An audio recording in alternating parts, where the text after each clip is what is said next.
Əziz dostlar, sırada bizim TEDx Bakıxanov layihəmizin sonuncu xanım spikeridir. Səhnədə çıxış edəcək. Bill International School-un biznes üzrə müavini, həmçinin populyar olan Ninja Kids Club and Coffee-nin təsisçisi, sahibkar və sosial media ilə iş dünyasını birləşdirən, uğurlu təcrübəsi ilə tanınan Həvva xanım Səfərovanı alqışlarla dəvət edək. Onun öz tərzi, öz yanaşması, öz üslubu var. Bugün də sevə-sevə onu dinləyəcəyik. Uğurlar arzu edirik. Buyurun. Hər birinizi salamlayıram. Bütün spikerlərin dediyi kimi buradan heç yer görünmürmüş. Oturanda çox rahat idi ki, necə görünmür, axı görünür. Dünən axşam Cəvidən bəy bu səhnəni göndərəndə ki, buradan çıxmaq olmaz. Diqqət əksikliyi və hiperaktivə pozuntusu olan bir insan olaraq məni bir tər bastı ki, mən necə gəzmədən səhnədə bir yerdə dayanaraq çıxış edə biləcəm. Mövzum sən dəyiş ki, dünyan dəyişsin və bu mövzumla mən əslində səhnəyə ən təbii, ən mən halımla çıxma qərarı aldım. Bu nədir? Bəsit bir cins, sadə bir qara kofta, ən təbii saçlarım, hansı ki mən qıvırcığam və makyajsız halım və sən dəyiş ki, dünyan dəyişsin. Yuxarıda gördüyünüz qız bankirdir, nə əlaqə bilmirəm. Aşağıda gördüyünüz qız isə hər kəsə mən bu dünyanı gəzəcəm və mən bunun üçün pul ödəməyəcəm deyən qız idi. Və mən bugün o qız olaraq sizlərə çıxış etmək istəyirəm. Həyatda dəyişə bildiyimiz və dəyişə bilmədiyimiz şeylər var. Yəni bizdən asılı olanlar, bizdən asılı olmayanlar və bunun arasında kəsişən şeylər. Bizdən asılı olmayan şeylərə nümunə olaraq vermək istəyirəm ki, məsəl üçün, biz doğduğumuz yeri seçə bilmirik, coğrafiyamızı seçə bilmirik, bürcümüzü, ailəmizi seçə bilmirik. Bəli, enerjinin qarşılığında deyirlər ki, əslində biz doğulmamışdan öncə əslində bunların hamısını seçirik, amma gəlin bura fokuslanaq ki, biz bunları seçə bilmirik. Və bir də çox təəssüflər olsun ki, biz bizim həyatımızdan kimin nə zaman gedəcəyini seçə bilmirik. 18 yaşımda mən anamı itirdim. Çəhrayı eynəklərimin qırılması bir uşağın dəyişməyi, kontrol edə bilməyəcəyi və mənə görə bir qız uşağının ən acı yaşadığı bir şey, anasını itirməsi.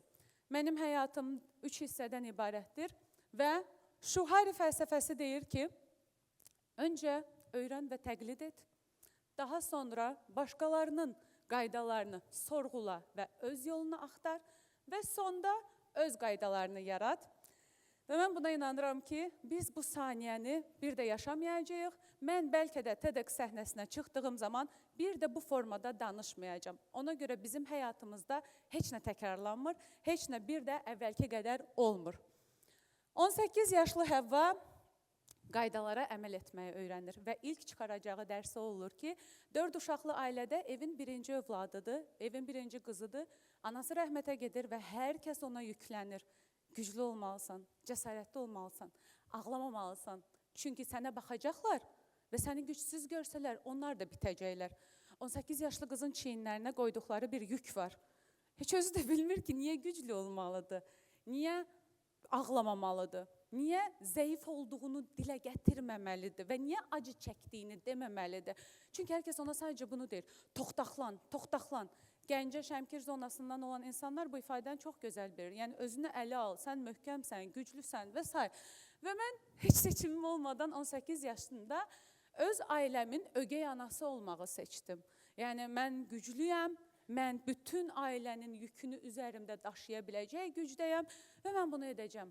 Təbii ki, təəssüflər olsun ki, onda belə düşünmürdüm. Onda düşünürdüm ki, mən güclü olmalıyam və ağlamamalıyam. Ailəm məni güclü görməlidir və universitetdə oxuyuram, Turizm və Menecment Universiteti. Paralelində isə Avstriyanın Krems Tətbiqi Elmlər Universitetində oxuyuram, hər ikisi əyani olaraq. Və universitetimizdən belə bir təklif gəlir ki, 8 aylıq müddətinə oxumağa Avstriyaya getmə şansı. Təbii ki, mən bunu fürsət bilirəm. Reallıqlarımdan qaçmaq fürsəti. Bəlkə gedərəm, nələrsə dəyişər. Və mən gedirəm. Gedirəm və mən gəzirəm, səyahət edirəm, oxuyuram, işləyirəm. İlk işimə də ofisiant olaraq başlayıram və qazandığım bütün pulu da səyahətlərə xərcləyirəm. Qazandığım bütün pulu manyakı olduğum kofeyə xərcləyirəm və mən 8 ay müddətinə öz reallığımdan o qədər uzaqlaşıram ki, sanki mənim anam rəhmətə getməyibdi, sanki ailəm çox pis vəziyyətdə deyil və mənə yüklənən ağır yükdən qaçıram əslində. Amma necə deyərlər, sən nə qədər qaçsan da reallıqlar olduğu kimi gözləyir. Və o reallıqlar mən ölkəyə qayıtdığım anda mənim üzümə bir şillə kimi çırpıldı. Evdə anam yox idi. Evdə məndən balaca 2 bacım, bir qardaşım var idi. Evdə atam var idi. Hansı ki, bəlirsizliklər içərisində idi. Nə olacaq, necə olacaq bilmirdi.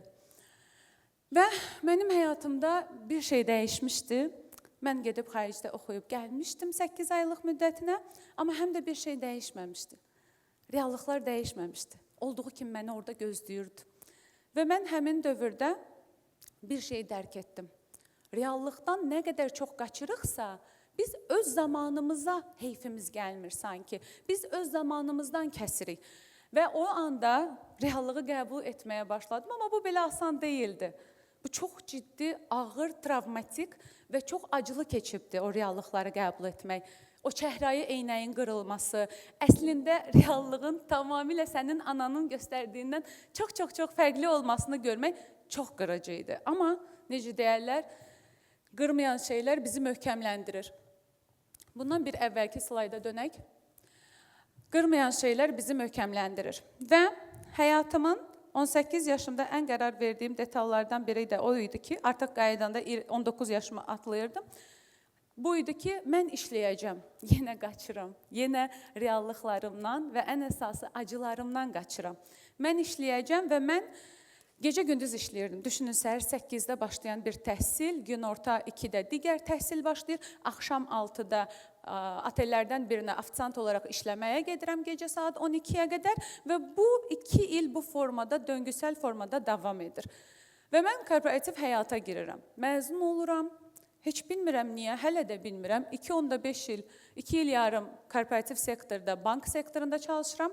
Daha sonra isə otellərə keçirəm və başlayıram korporativ həyatıma otellərdə davam etməyə.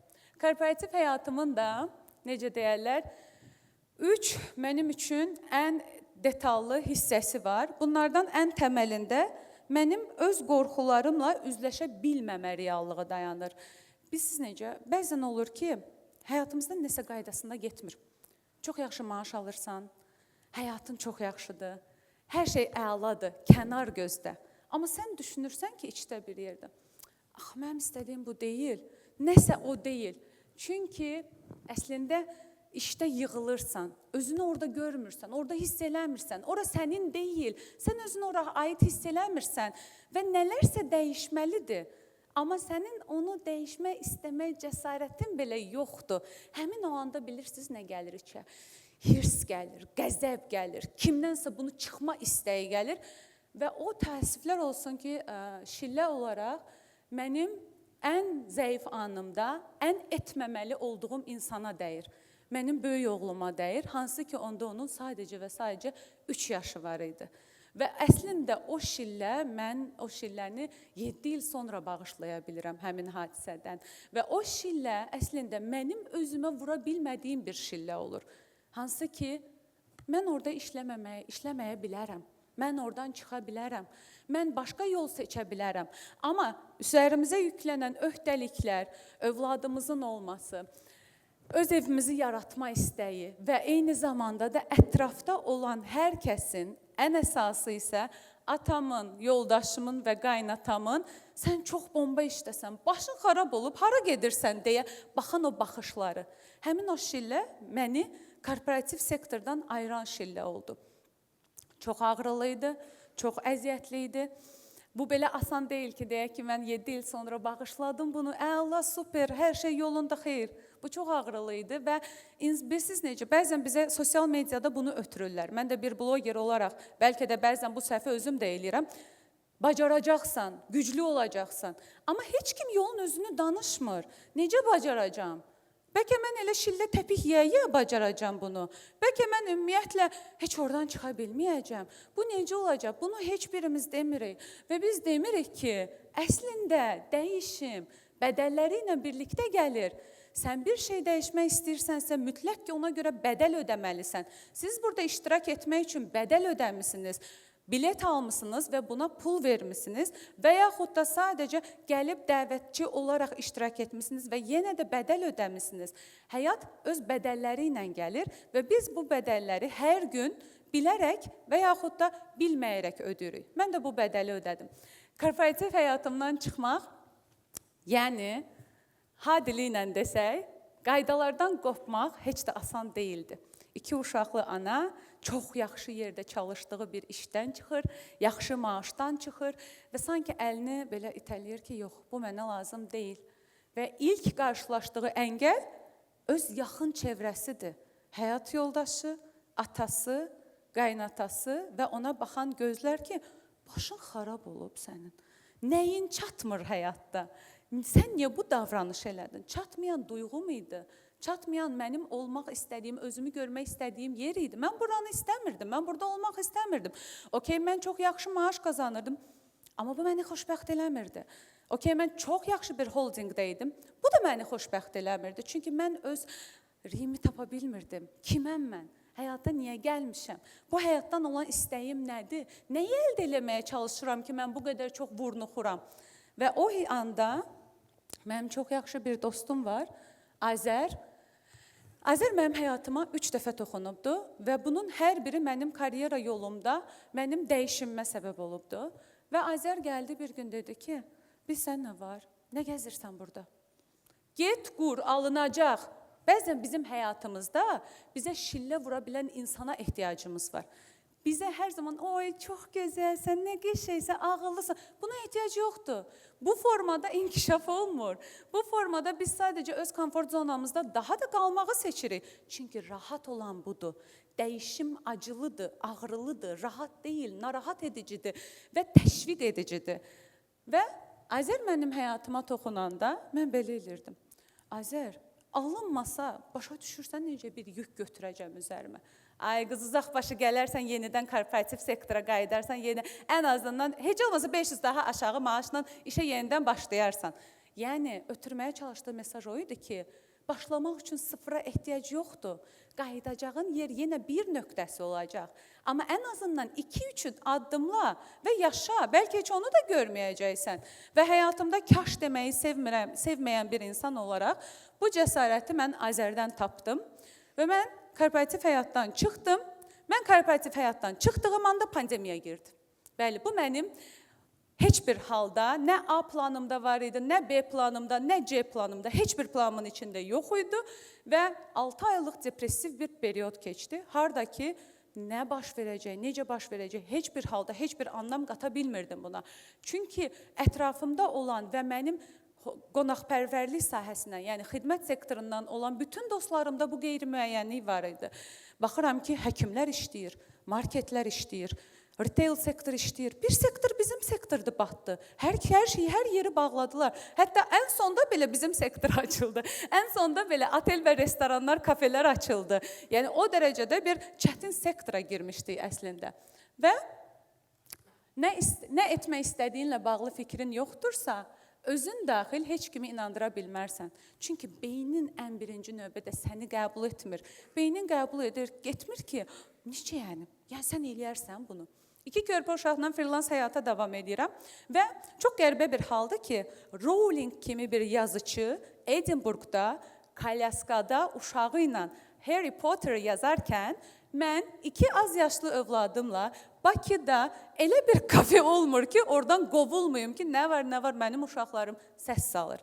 Və mən bir dəfə kafelerin birinə keçərkən və orada uşaq otağı görürəm, deyirəm, nəhayət o kafeni tapdım, rahat işləyə biləcəm. Evdə işləmək variant deyil, çünki dərin fokus anında uşaq hər an qaza qaça bilər, balkona qaça bilər və s. hadisələr yaşana bilər. Və mən gedirəm, otururam, işimə başlayıram, uşaq otağa qoyuram, mən qayıdıb oturana uşaq artıq yanımdadır. Abala, oyna da, otaq var axı orada. Və ofisiant gəlir ki, bəs çox səs salırsınız, onlar uşaqları biraz səs salırsınız dediyi 2 uşağın bir-birinə gülüşərək oynamasıdır. Və mən ofisianta belə bir şey deyirəm. bu boyda uşaq klubu yaratmısınız. Olar bunu kimsə idarə eləsin ümumiyyətlə. Və o anda bir işıq yanır. Axı marketoloqam. O anda bir işıq yanır. Okey, niyə bunu mən özüm eləmirəm? Və həmin anda bir biznes plan qurulur ağılda. Sadəcə 5 günə mən o otağı sahiblərindən icarəyə götürürəm və orada ilk dəfə Ninja Kids Club-ı yaradıram. Saatlıq, günlük fəaliyyət göstərən, hələ ki Azərbaycanda o vaxt üçün tək məkan oluruq ki, harda uşağı saatlıq və günlük xidmətə qoya bilərsiniz. Niyə? Çünki 2 uşağı olan və işləməyə çalışan, karyerasını inkişaf etdirməyə çalışan bir ananın istəyi idi bu, ən birincisi. Və ən əsası isə Ninja Kids Club mənə bu illər ərzində ən əsas öyrətdiyi şey o oldu ki, qaydaları dəyişmə. Qoy qaydalar öz axarında getsin.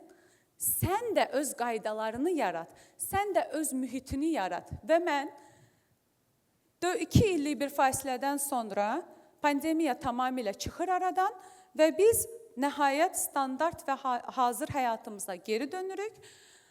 Amma mən iş tapa bilmirəm.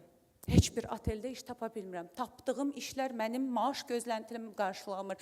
Və mən korporativ sektora gedib getməməklə qalıram. Paraleldə xaricdə iş imkanlarına baxıram ki, o ego həddinə gəlirəm ki, Azərbaycan məni türklər demiş hak etmir. Və mən xaricdə iş axtarmağa başlayıram. 2 uşağım var, evliyəm, hara gedirsən ay qız, sən əvvəlki tələbə deyilsən ki, rahat durub ölkədən qaçasan. Və yoldaşıma durmadan bunu deyirəm. Hazır ol, hər an gedə bilərəm. Hazır ol, hər an gedə bilərəm. Tükənmişliyimin o həddindəyəm. Və bir gün Kaspian Plaza'da bir kafede oturub, freelance işimi görərkən, baxıram ki, bura gələn bütün ailələr az qala mənim kimidir. Gənc kadrlardır, hamısının uşağı var və eyni mənim illər öncə yaşadığım duyğunu yaşayırlar. Bilmir uşağı hara qoysun, necə qoysun ki, həm də işinə fokuslana bilsin və bir işıq yanır. Niyə Kaspian Plaza'da yenidən bunu açmayayım? Bu arada haşiyə çıxım ki, pandemiyaya görə biz o otağı da bağlamalı olduq. Və mən müraciət edirəm Lütfüzadə Texnologiya Mərkəzinin rəhbərinə ki, sizdən sadəcə 50 kvadratlıq bir otaq istəyirəm. Günün sonunda gəlir, mənim xəbərim belə olmadan, o isə mənə belə bir sual verir. Siz CAPEX hazırlaya bilirsiniz? Bəli, hazırlaya bilirəm. Əslində olan hazırlaya bilmirdim. CAPEX-i belə birinci dəfə idi eşitmişdim. Amma o dedikcə yazırdım və Google-da belə bir axtarış vermişdim. CAPEX nə deməkdir? Bəlkə də səhv yazıram, sən düzəlt və s. və s. və s. Onda heç ChatGPT də yox idi, təəssüflər olsun ki. Və mən CAPEX-in nə olduğunu başa düşəndən sonra maliyyətçi dostlarımdan kömək istəyirəm ki, bunu düzəltməyimə kömək eləyin. Mənim ağlımda olan nədir, deyim sizə? Ağlımda olan odur ki, mənə 3 aylıq bir güzəş versinlər ki, mən 3 aylıq icarəni tam ödəmək üçün sıxışdırılmayım və mən toparlanım biraz. Və əslində olan, mən özüm də bilmədən bir investora CAPEX aparıram ki, bu mənim biznesimdir. Biz bunu proof of evidence deyirik, proof eləmişik bu biznesi. Pandemiyaya görə bağlanıbdır və yenidən qurmaq istəyirəm. Və mən 50 kvadratın xəyalı ilə gedərkən mənə 300 kvadratlıq bir yer verilir. Deyirlər, götür, idarə et. Və bu formada da xəyallarım olan Ninja Kids Club and Coffee olaraq 300 kvadratlıq bir məkanda biz davam edirik. Və təbii ki, bu, belə deyək, 7 illik həyatımı bu qədər qısa 18 dəqiqə sığışdıra bilmərəm. Amma günün sonunda elə olur ki, biz Ninja Kids Club-ı investorla yollarımızı ayırırıq və bu mənim həyatımın ən sonuncu hissəsidir. Oyunu qaydaları ilə oynamağı öyrəndiyim və öz qaydalarımı yaratdığım hissəsidir. Harda ki, mən biznesimi götürürəm və başa düşürəm ki, necəsə davam eləməliyəm və necəsə bu biznes böyüməlidir və necəsə mən böyüməliyəm. Biz deyirik ki, baxın, biz o zaman doğru yolda olmarıq ki, investor məndən çıxdısa, investor layihədən ayrılmağı, exit eləməyi seçdisə, biz deyə bilərik ki, ona baxaya görüncə üzün göynən aparır və s. Amma biz bir də bir reallığa baxaq. Mənim ən azından reallığım budur ki, mən nəyi səhv edirəm? Mən harda büdrüyürəm? Bayaq Pərviz bəy dediyi kimi, dərhal gedirəm kitabxanaya və bütün biznesə aid olan kitabları alıram ki, görüm nədir səhv elədiyim. Ya da bir mentor dəstəyi alıram, coach dəstəyi alıram ki, mənim görmədiyim nədir ki, mən burada büdrüyürəm. Bu yaxınlarda həyatımızın iri hissəsində bir ninja çıxır ortaya. Hamı deyir, ninja nədir, ninja nədir? Hətta məni çox insan adımla yox, ninja mama olaraq tanıyır. Ninja eyni zamanda bir neçə işi görə bilən insana deyilir. Yəni, mənim üçün qadına deyilir. Çünki bu cəmiyyətdə qadın olmaq heç də asan deyil. Bu cəmiyyətdə həm biznesi, eyni zamanda uşağı, eyni zamanda ailəni, eyni zamanda korporativ həyatı idarə eləmək göründüyü qədər asan deyil. Ona görə də özüm üçün bir ninja titulu seçmişəm və bu titulun arxasınca gedirəm. Hər zaman özümə dönüb baxmağı sevirəm və hər zaman ətrafımda hər kəsi buna səsləyirəm. Baxın, bir münasibətdə olduğumuz zaman biz dərhal qarşıda günah axtarırıq. Çünki özünə dönüb baxmaq çox çətindir. Özünə dönüb baxmaq ən birinci özünün egosunu sındırmaq deməkdir. Özünə dönüb baxmaq ən birincisi özünün haqsız olduğunu qəbul eləmək deməkdir. Haqsızam mı mən? Necə yəni? Axı mənim dəyərlərim var. Okey, heç kim sənin dəyərlərinə heç nə eləmir zaten. Amma dön bir bax, nəyi səhv eləyirsən, harada səhv eləyirsən, nəyə yanlış baxırsan, bəlkə də səhv eləmirsən, sadəcə doğru gözlə baxmırsan və o zaman sən başa düşürsən ki, okey, yanlış olan buymuş. Və mən bugünkü Həvva olaraq 33 yaşımda, misal üçün öz duyğularımda nəyə baxıram? Güvənmə hissinə. İnsanlara güvənə bilmirəm və enerji elə gətirir ki, hər zaman mən o situasiyaya düşürəm, hardakı güvənməliyəm, amma güvənməyi yenə seçmirəm ya da seçdiyim zaman sınanıram. Bax, güvən duyğusu sənə bu hissi verdi. Necədir? Hazır idinmi sən bu güvənə? Bu belə baş vermir ki, mən gedirəm, sabahdan insanlara güvənəcəm, mən hər kəsə güvənirəm və mən güvənirəm. Xeyr. Alt şuur deyə bir şey var. Orada bir şeylər qaydasında getmir. Orada bir şeylər qaydasında getməyəndə sən dilində çox deyə bilərsən, mən insanları sevirəm. Sən dilində çox deyə bilərsən, mən insanlara güvənirəm. Amma ilk güvən qırıqlığı anında sən əsl reallıqla üzləşərsən. Ona görə də mən bugünkü güvən duyğum üzərində işləyən Həvva olaraq sizdən soruşuram. Mən Ninja Mama həyatımın mərhələsindəyəm. Bəs sən dəyişim üçün nəyi gözləyirsən? Təşəkkür edirəm.